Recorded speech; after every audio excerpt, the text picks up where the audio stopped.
I don't have much time to tell my story. It's only a matter of hours till they find us. Maybe a day if we're lucky.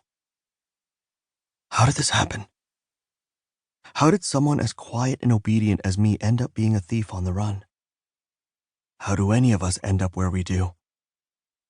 The truth is, I don't know. I crossed a line to help my sister, a line I hadn't thought I'd ever even get close to. I was helpless and decided to do something about it. Then one thing led to another.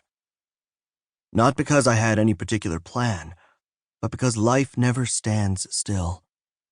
It's not a film you can pause or rewind.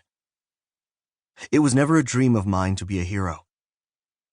A lot of people see me that way because of what I've done, but that was a question of circumstances, and those circumstances were out of my control. Did I have a choice? Looking back, maybe I did. But at the time I was making the decisions, it didn't feel like it. I was in trouble, and I took the liberty of not dwelling on the consequences of my acts. I never believed I could save the world. The most I had hoped for was to save a few people from sickness, hunger, and death. It all started with my little sister crying in her sleep.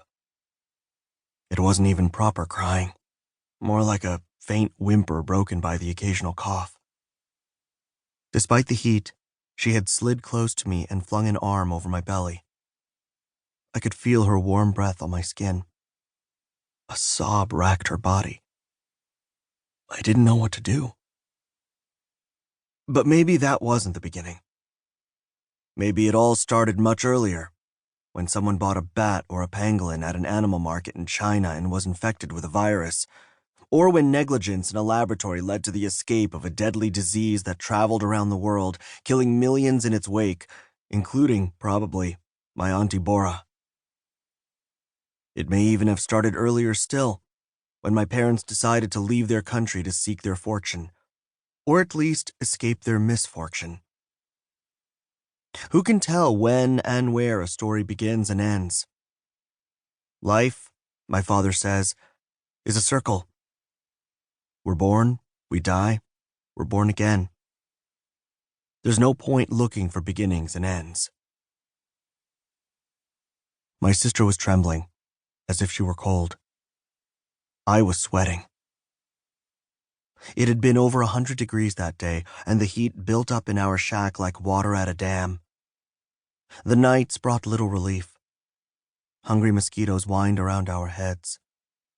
A spider crawled up my leg. I didn't even try to shake it off. I was afraid of waking my sister.